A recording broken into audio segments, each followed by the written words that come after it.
Brought to you by NBC bearing, भारताची पहिली bearing उत्पादक। राज्याचे उपमुख्यमंत्री अजितदादा पवार हे 17 ऑगस्ट रोजी जळगाव जिल्ह्याच्या दौऱ्यावर आहे आणि जळगावच्या शिवतीर्थ मैदानावर त्यांच्या उपस्थितीमध्ये कार्यकर्त्यांचा भव्य मेळावा पार पडणार आहे।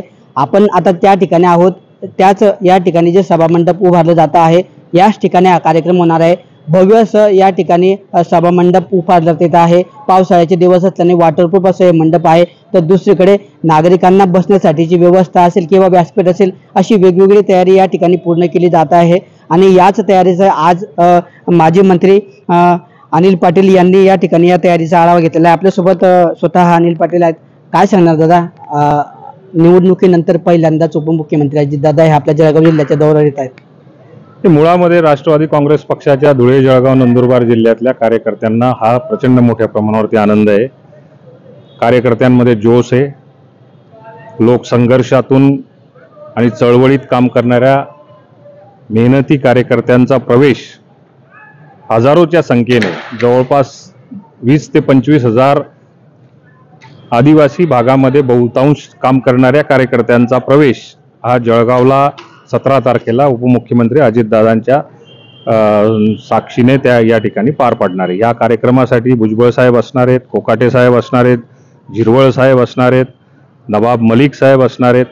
पक्षाचे कद्दावर नेते जळगाव जिल्ह्याला पुढच्या स्थानिक स्वराज्य संस्थांच्या निवडणुका डोळ्यासमोर ठेवून पुढच्या काळाकरता पक्षाची बांधणी करण्याच्या दृष्टिकोनातून हा सुवर्ण संधी आणि सुवर्ण योग आमच्या दृष्टीने आहे। दादा, एकीकडे धुळे, नंदुरबार आणि जळगाव असा तीनही जिल्ह्यांचा हा दादांचा निवडणुकीचा दौरा जो आहे तो स्थानिक स्वराज्य संस्थांच्या निवडणुकीची चाचपणी असं म्हटलं जाते, खरं आहे का?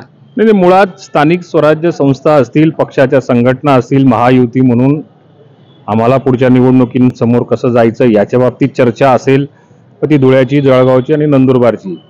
पक्षाच्या कार्यालयामध्ये जवळपास 8:30 वाजेपासनं तर 10:30 वाजेपर्यंत तिन्ही जिल्ह्यातल्या पदाधिकाऱ्यांबरोबर पुढच्या काळामध्ये महायुतीसोबत कसं निवडणूक लढू शकतो किंवा काय या बाबतीमधली पदाधिकाऱ्यांबरोबर चर्चा राष्ट्रवादी काँग्रेस पक्षाच्या कार्यालयामध्ये होणार आहे। ती दादा, एकीकडे 3 जिल्ह्यांचा जर विचार केला खानदेशातल्या तर त्या 3 जिल्ह्यांमधून आपण एकमेव असे आमदार आहात। कार्यकर्त्यांची एकदम आग्रही भूमिका राहिली होती। गेल्या काळात पण कार्यकर्त्यांनी भूमिका मांडली होती की मंत्रिपदासह तुमच्या निमित्ताने या ठिकाणी मंत्रिपद मिळावं।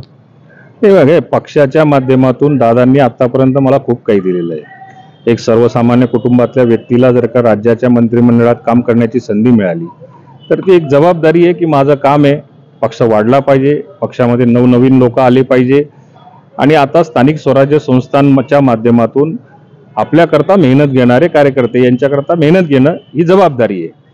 त्यामुळे मंत्रिमंडळामध्ये काम करण्याची संधी ते पक्षाचे श्रेष्ठी ठरवतात, पक्षाच्या नेत्यांचा तो अधिकार आहे। त्यामुळे ते ज्या दिवशी ठरवतील त्या दिवशी आम्ही त्याचं स्वागत करू, नसतील तरी सुद्धा आम्ही त्याच्या बाबतीत खुशच आहोत। तर हे होते आपल्यासोबत अनिल पाटील। विधानसभा निवडणुकीनंतर अजितदादांचा हा पहिलाच जळगाव जिल्हा दौरा आहे। तर दुसरीकडे आगामी काळामध्ये स्थानिक स्वराज्य संस्थांच्या निवडणुका पार पडणार आहे।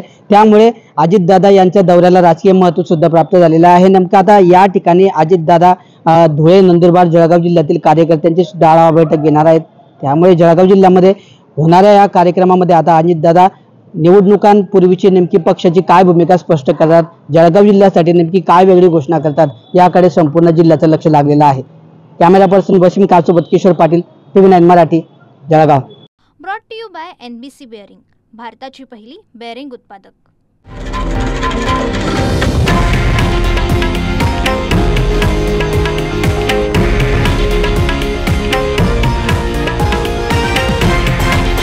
हे आहे देशातील नंबर 1 न्यूज नेटवर्क आणि आपण पाहत आहात TV9 मराठी, एकमेव।